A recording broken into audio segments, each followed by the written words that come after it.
Halo guys, selamat datang di channel Mr. Villain 88 dengan gue Aresa sebagai host kalian. Selamat datang di Villain Wrestling Flash News, edisi 26 April 2021. Seperti biasa, di sini gue akan membawa beberapa topik ya untuk yang akan gue sampaikan ya di video kali ini. Yang dimana di video kali ini gue akan membawakan 4 topik. Yang pertama ini adalah hasil dari New Japan Pro Wrestling Cup Final US ya, untuk di USA. Lalu ada rating ya dari seluruh acara pro wrestling ya selama 1 minggu ini, baik dari WWE dan juga AEW. Lalu ada kutipan atau rangkuman dari Financial Call WWE untuk kuartal pertamanya. Dan yang terakhir ini adalah pengumuman daripada rekrutan baru ya dari WWE untuk bintang-bintang internasionalnya gitu guys. So tanpa panjang lebar lagi, gue masuk ke berita yang pertama ini, dimana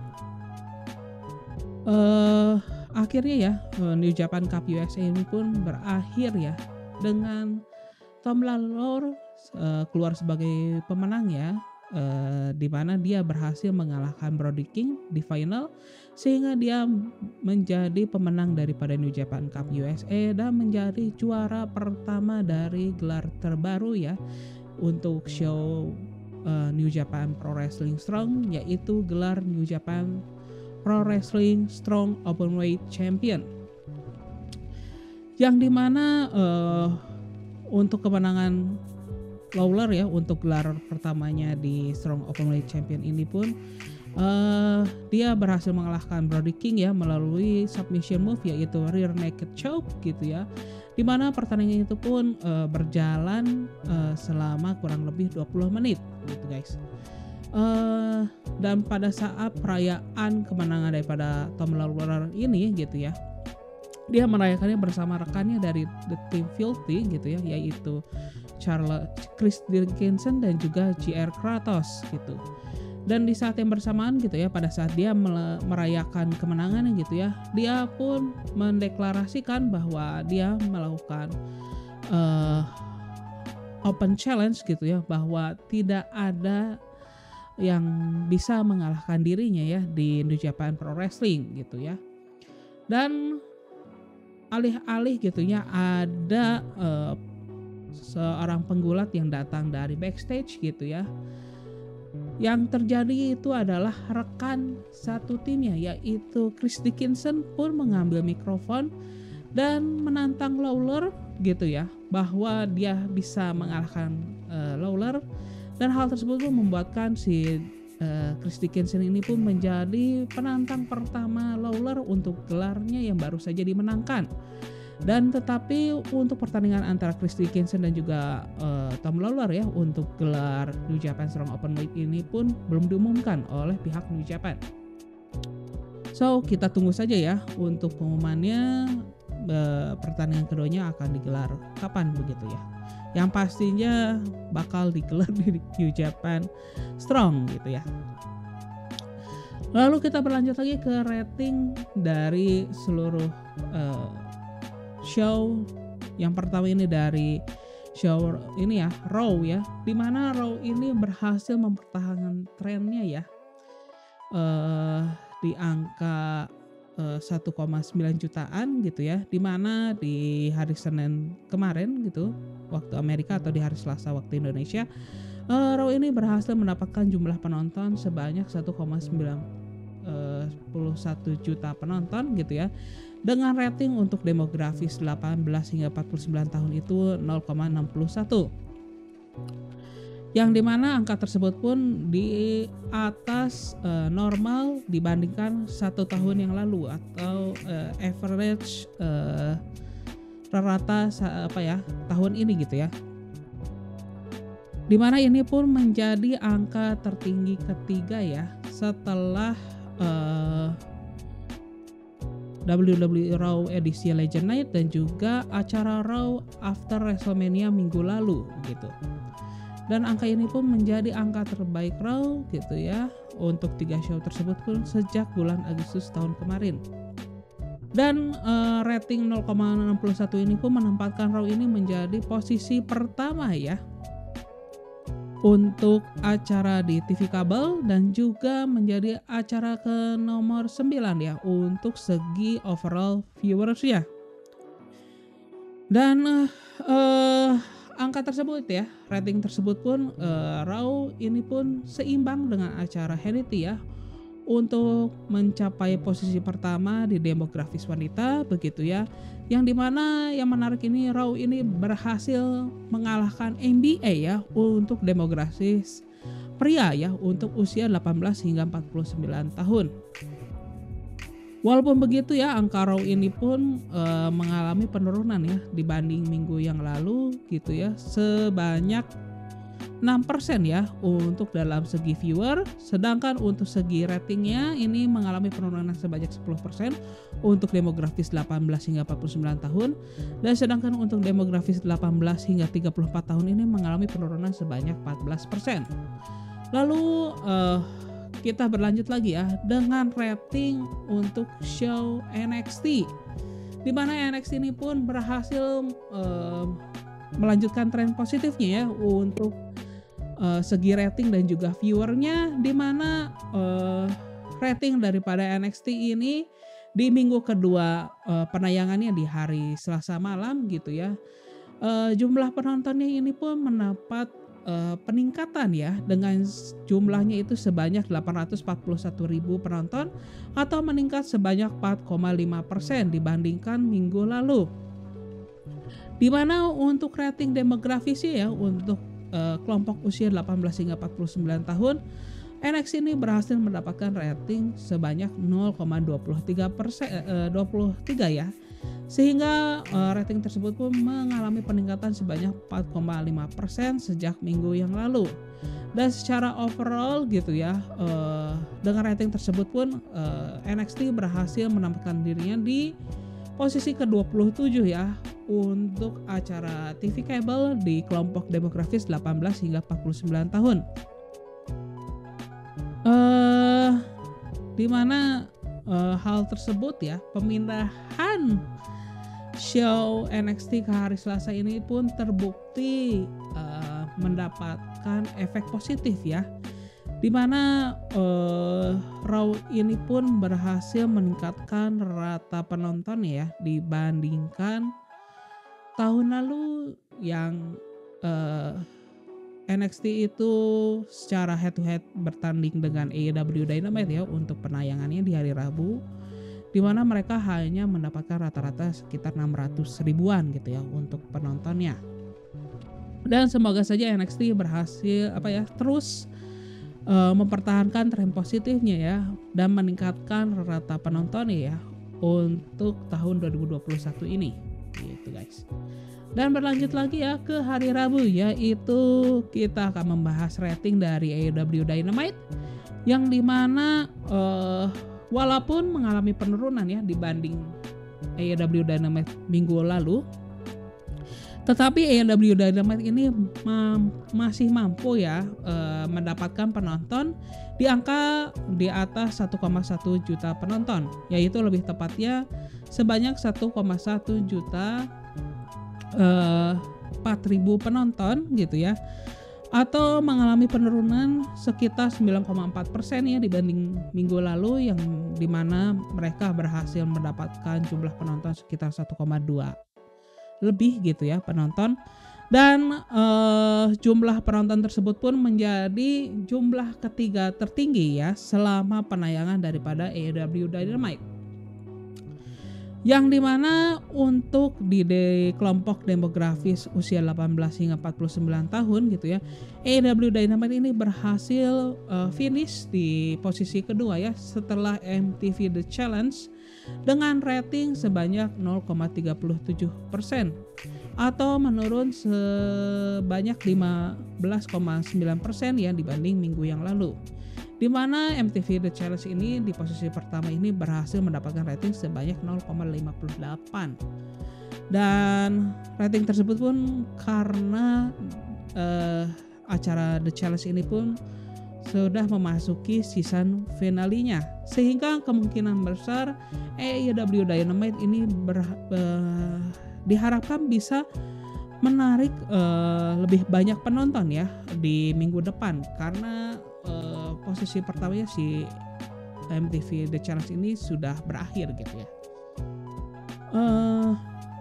Dengan tidak adanya NBA Games ya di ESPN ya di hari Rabu tersebut pun AEW Dynamite pun secara mudah berhasil mendominasi ya untuk demografis usia 18 hingga 49 tahun di kategori pria ya dengan rating 0,50 di mana ESPN di hari yang sama itu hanya menayangkan pertandingan baseball ya dengan viewer itu hanya sebanyak 835.000 begitu.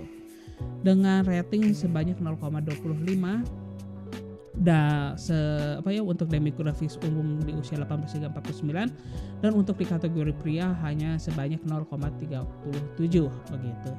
Dan kita beralih ya ke hari Jumat yaitu mengenai acara SmackDown, di mana SmackDown ini pun berhasil ya mempertahankan jumlah penontonnya sebanyak 2 juta penonton ya setelah di minggu yang lalu, di mana dengan jumlahnya itu di Jumat kemarin itu sebanyak 2.042.000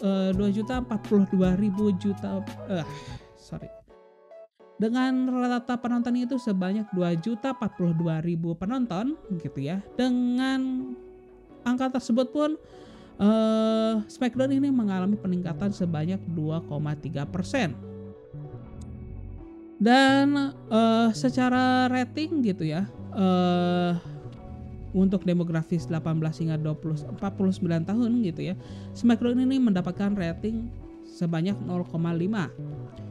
Dan ini pun menempatkan secara rating ini berada di posisi kedua ya di belakang acara ABC Shark Tank.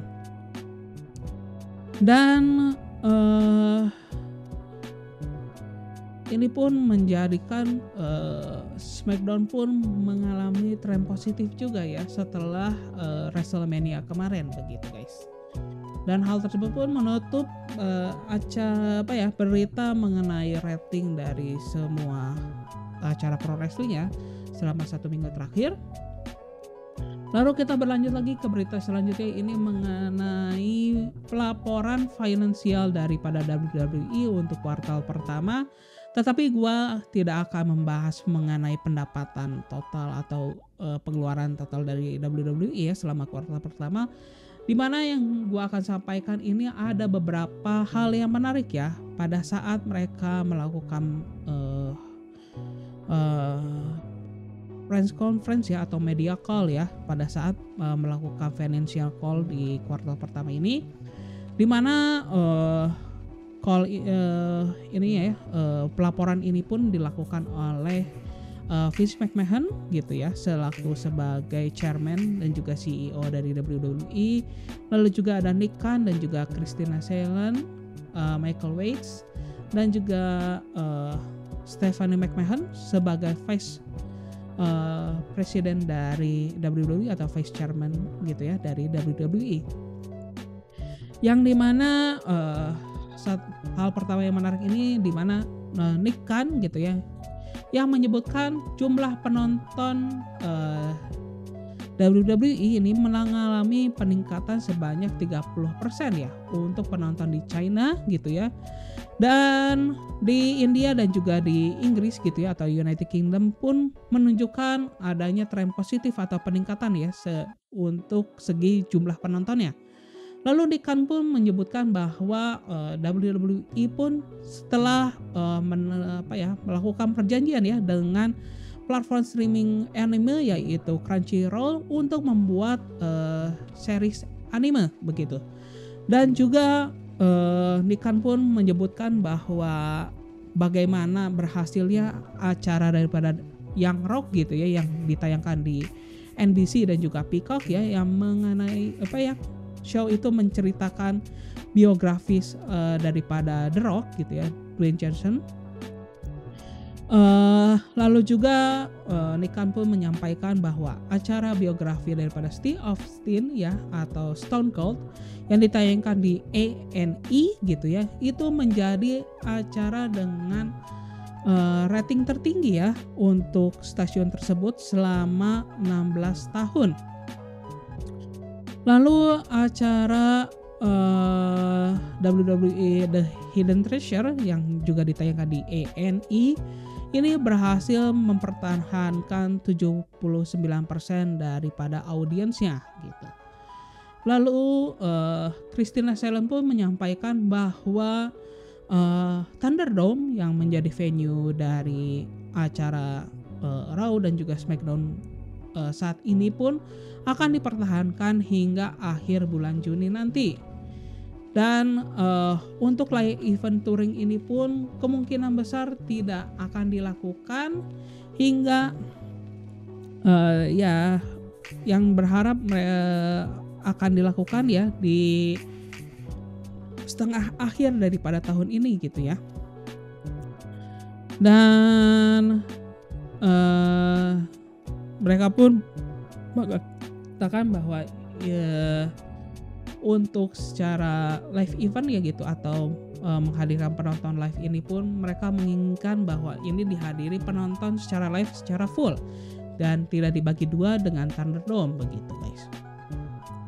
Dan lalu Stephanie McMahon pun mengatakan ya di media call tersebut pun bahwa kehadiran rapper Bad Bunny ya di Raw gitu ya selama 2 bulan terakhir ya menjelang WrestleMania gitu ya, itu berhasil membantu meningkatkan ini ya demografis untuk kelompok Hispanik ya sebanyak 31% begitu. Dan selama media call itu pun ada beberapa referensi bahwa mereka akan mengembalikan event internasional dalam skala besar gitu ya, yang mengindikasikan bahwa WWE di tahun ini mungkin kemungkinan besar akan kembali menggelar show-nya di Arab Saudi ya, seperti di 2 tahun kemarin yaitu di tahun 2019 dan juga 2018. Dan di tahun 2020 mereka membatalkan semua rencananya ya untuk menggelar acara di Arab Saudi. Pada saat ditanya mengenai acara jumlah ini ya rating daripada WrestleMania yang ditayangkan di Peacock gitu ya, Nick Khan pun menjawab bahwa dia tidak mengetahui angka persisnya ya untuk penayangan WrestleMania di Peacock gitu ya. Tetapi di 2 malam tersebut gitu ya, dia mendapatkan pesan dan juga telepon dari pihak NBCU dan juga Peacock eksekutif gitu ya, yang mengatakan bahwa mereka sangat senang dari hasil dari penayangan WrestleMania di Peacock begitu guys. Ya, lalu juga mengenai pertanyaan bagaimana AEW gitu ya dan juga pemindahan NXT ke hari Selasa gitu ya untuk penayangannya. Nick Khan pun menjawab ini apa ya, semuanya ini merupakan kompetisi gitu ya, dan mengundang penonton untuk menonton konten mereka ini menjadi fokus utamanya begitu. Dan hal tersebut pun harus menjadi hal yang dilakukan gitu ya. Dan mereka pun mengatakan ya bahwa NBC dan juga NHL ini pun tidak mempengaruhi pemindah apa yang bukan menjadi alasan mereka begitu ya untuk memindahkan hari tayangnya ke hari Selasa begitu guys, tetapi murni untuk mengundang lagi lebih banyak penonton untuk menonton daripada si acara NXT. Dan Nick Khan pun mengatakan ya bahwa mengenai apa ya deal daripada sports medianya yang baru-baru saja didapatkan, yaitu seperti deal daripada WWE dan juga dengan Peacock gitu ya, dan juga usaha mereka untuk meningkatkan pendapatan dari perusahaan WWE itu gitu ya. Si Nick Khan pun gitu ya mempertimbangkan bahwa hak siar secara linear atau misalnya secara TV kabel atau TV konvensional dan juga streaming ini akan dipisahkan begitu ya, untuk mendulang uang yang lebih banyak lah pokoknya begitu. Dan itulah hal-hal yang cukup menarik gitu ya dari WWE Financial Call ya untuk kuartal pertama. Dan yang berita terakhir ini adalah mengenai rekrutan internasional terbaru ya dari WWE, seperti yang dirilis dari WWE.com gitu ya, dimana ada 6 rekrutan baru ya untuk WWE. Yang pertama ini ada Sari Fujimura yang baru saja melakukan debutnya ya di NXT minggu ini ya dengan nama ringnya itu Sarray. Lalu juga di mana si Sarray ini pun dia terkenal sebagai di lingkungan daripada Japanese Joshi Circuit gitu ya, di promotion Sendai Girls miliknya Meiko Satomura dan juga JWP gitu ya, Joshi Pro Wrestling, dan juga World Women Pro Wrestling daerah gitu ya di Jepang. Lalu yang kedua ini ada Sanjana George ya yang berusia 24 tahun, berasal dari Bangalore, India, yang dimana dia ini memiliki passion untuk dalam bidang lari halang rintang, dimana George ini pun memiliki rekor dalam MMA ya dengan 5 kemenangan dan 1 kali kalah. Lalu selanjutnya ini rekrutan ketiga ini adalah Jennifer Michelle Cantu Iglesias yang berusia 23 tahun yang merupakan juara angkat beban ya yang berasal dari Monterrey, Meksiko. Lalu selanjutnya ini rekrutan keempat ini merupakan rekrutan untuk WWE Performance Center coaching staff, yaitu Hideki Suzuki, di mana Hideki Suzuki ini berasal dari Hokkaido, Jepang gitu ya, dan dia memang sudah ini ya banyak track record ya di dunia pro wrestling gitu ya, di mana dia pernah bertanding di promotion seperti Big Japan Pro Wrestling, terus Wrestle One dan juga Zero One. Dan di tahun 2017 gitu ya, Suzuki ini pun pernah dinobatkan sebagai MVP untuk Japanese Independent Wrestling ya oleh Samurai TV. Lalu selanjutnya ini ada rekrutan yang berasal dari Sydney, Australia, yaitu Matt Farley yang merupakan mantan guru sejarah ya yang sudah memiliki pengalaman ya dalam dunia ring gitu ya, dan juga acara TV realita gitu ya, yang dimana dia pernah mengikuti acara TV yang berjudul Australian Survivor Champion versus Contender di tahun 2019. Dan masih juga dari Sydney, Australia, ada juga satu rekrutan lagi yaitu bernama Stephanie Delandre yang memiliki background dalam dunia tari dan juga sepak bola gitu ya. Dan dia pun sudah terlibat ya di sirkuit daripada independent wrestling scene gitu ya. Dan berita tersebut pun menutup daripada show daripada Villain Wrestling Flash News kali ini. Dan gua Reza sebagai host kalian izin pamit, dan jangan lupa klik like ya apabila kalian menyukai video kali ini, dan juga subscribe semoga agar kalian tidak ketinggalan ya untuk berita-berita terbaru dari Villain Wrestling gitu ya guys ya. Dan gua Reza sebagai host kalian izin pamit ya guys ya, bye bye.